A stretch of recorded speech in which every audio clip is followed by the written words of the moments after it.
merupakan materi kita pada hari ini yang meliputi intellectual autonomy dan fair-mindedness. Nah, sebelum kita menutup pelajaran pada sore hari ini, ada yang mau meresum tentang materi kita tadi?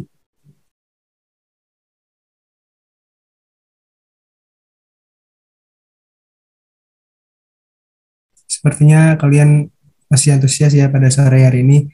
Tadi saya melihat yang pertama kali rasain ada Azahra, mungkin boleh on mic.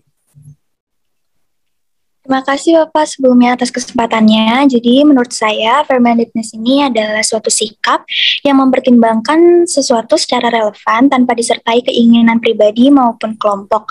Seperti seorang ibu yang memberikan uang jajan kepada anak-anaknya sesuai dengan kebutuhannya masing-masing. Yang berarti ibu tersebut telah melakukan tindakan yang fair dengan menyadari kebutuhan setiap anak itu berbeda. Ya, bagus sekali penjelasan dari Azahra. Azahra tadi NIM-nya berapa? 069 Pak. Oke. Untuk selanjutnya, apakah ada yang bisa menerangkan mengenai lawan dari fair-mindedness itu sendiri? Ini ada yang kedua, Muhammad Irsyad. Silahkan on mic.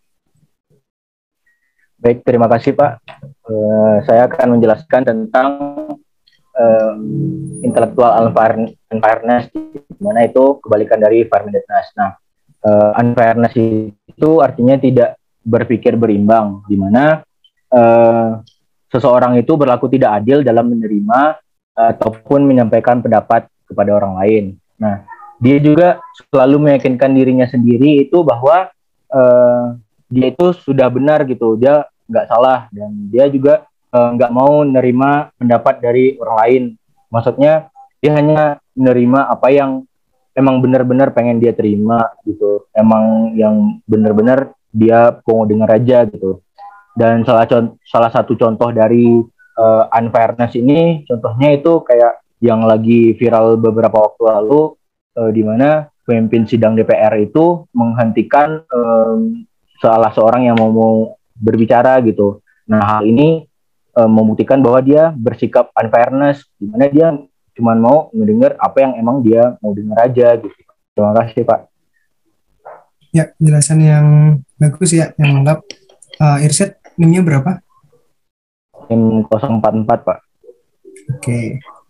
Ya, saya rasa kalian sudah menguasai materi pada sore hari ini. Jangan lupa di e-learning saya beri tugas, deadline-nya besok mengenai materi kita pada sore hari ini. Saya tutup kelasnya ya. Assalamualaikum. Waalaikumsalam Pak, terima kasih. Terima kasih Bapak.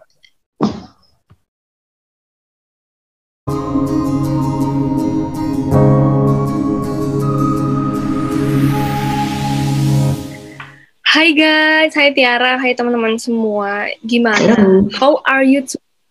Pasti capek banget kan, karena tugas numpuk dan lain sebagainya. Iya sih, benar-benar banget. Pasti dong. Banyak Gitu. banget tugas. Banyak.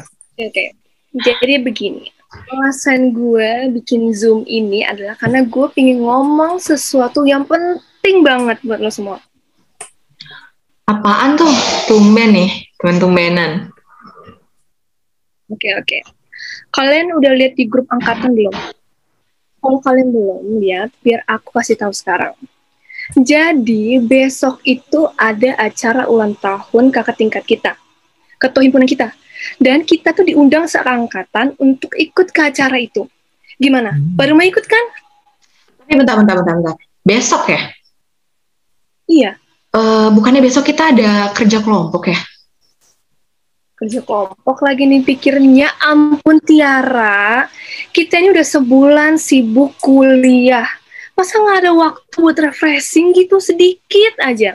Ini tuh momen yang pas untuk buat kita healing dari tugas kita yang merajalela, 7 tanjakan, 7 turunan, pokoknya nih ya. Udahlah, kita lupain aja tugas dalam sejenak. Oke? Tapi, Vio, dengerin deh. Tugas deadline itu deket banget. Itu udah H-1. Dan kita tuh belum ngapa-ngapain. Ini aja kita belum ngapa-ngapain nih, kita belum mulai apapun. Dan kelompok lain tuh tentunya pasti udah ngerjain lebih maksimal lah daripada kita. Kalau waktu untuk diskusi itu kita pakai untuk datang ke acara itu, gimana dengan tugas kita nanti? Ini udah deket banget deadline critical thinking-nya, dan kamu harus tahu banget kalau tugas ini tuh susah banget. Nggak bisa kita kerjain kebut, nggak bisa.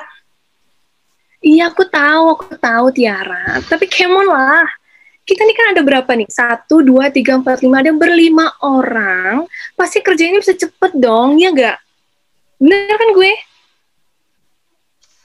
Tetap aja sih menurutku, kalaupun kita berlima, tapi kalau dikerjain secara kebut kayak gitu, dan kita nggak kerjain dari awal, deadline-nya deket, itu bakal keburu nggak sih? Pasti tentu kita bakal panik, ataupun nggak keselesai antar tugasnya. Gimana dong?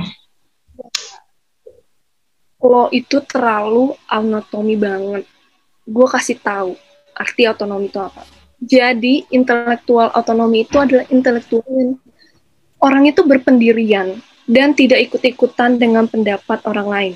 Tapi ini pendapat teman lo sendiri loh, pendapat gue. Emang enak apa jadi orang kayak gitu? Ya, gimana ya? Terus teman-teman yang lain gimana? Tuh lo tetap mau berangkat nih? Ya tetaplah berangkat, secara ya pesta gitu loh. Ya enggak? Oke, kok Zoom jadi tiba-tiba hening begini? Jadi nggak ada yang mau ikut gue ke pesta nanti. Dit, biasanya lo suka yang pesta-pesta begini. Lo nggak mau ikut? Masih bingung sih aku. Ya ampun. Zahra, Irsyad gimana? Lo pasti mau ikut gue kan? Iya kan? Gak tahu sih, lihat ntar deh. Gue juga lihat ntar juga dah, nggak tahu nih mau gimana. Oh my god, kalian tuh labil banget. Ya udah deh, kalau kalian emang maunya begitu, nggak setia kawan sama gue cabut dari Zoom. Gak asik lo semua, bye. Gue cabut. Wah, parah sih. Emang sampai cabut kayak gitu ya? Gimana nih, Dit? Lu jadi ikut sama Zara apa enggak? Kayaknya kalau dipikir-pikir sih, kita kan tugasnya udah to the bone nih, udah bener-bener sampai merasuk ke tulang nggak?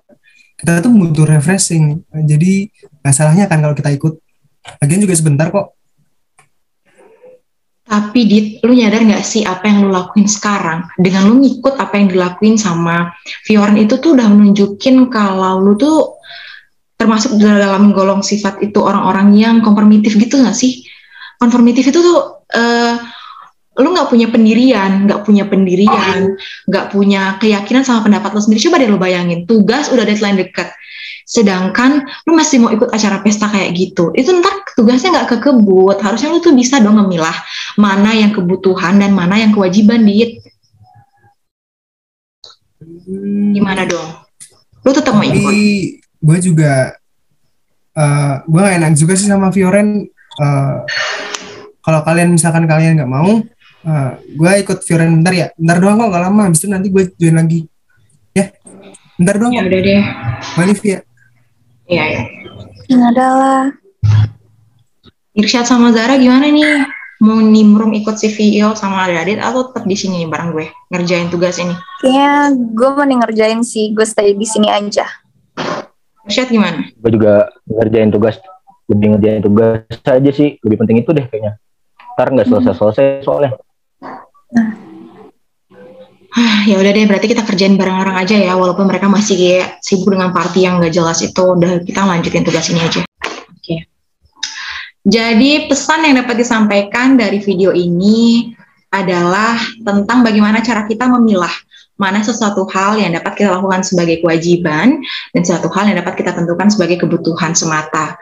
Karena tentunya intelektual autonomi dan konformatif itu adalah suatu hal yang sangat bertolak belakang. Apabila kita mengembangkan sifat konformatif dalam diri kita tidak akan bisa untuk menentukan keputusan secara labil. Kita tidak akan bisa menentukan mana yang layak kita lakukan terlebih dahulu dan mana yang bisa kita lakukan nanti. dan tentunya itu juga akan berpengaruh terhadap diri kita dan juga terhadap orang-orang di sekitar kita. Sedangkan untuk intelektual autonomi adalah suatu intelektual yang patut kita junjung tinggi, karena tentunya dengan adanya intelektual tersebut pemikiran dan pola pikir kita akan lebih labil dan stabil. Nah, apabila kita meningkatkan kemampuan kita dalam intelektual ini, kita akan bisa menentukan penentuan pendapat kita ataupun dapat melakukan kegiatan sesuai dengan kewajiban yang harus kita lakukan.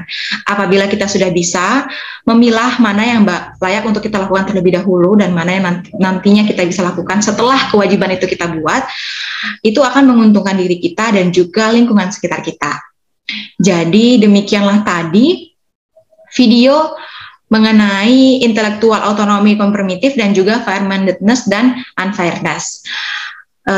Demikianlah tadi video yang dapat kita sampaikan. Apabila terdapat kesalahan baik kita sengaja maupun tidak kita sengaja, kami mohon maaf sebesar-besarnya. Demikianlah tadi presentasi dari kelompok 17. Saya akhiri. Wassalamualaikum warahmatullahi wabarakatuh dan terima kasih.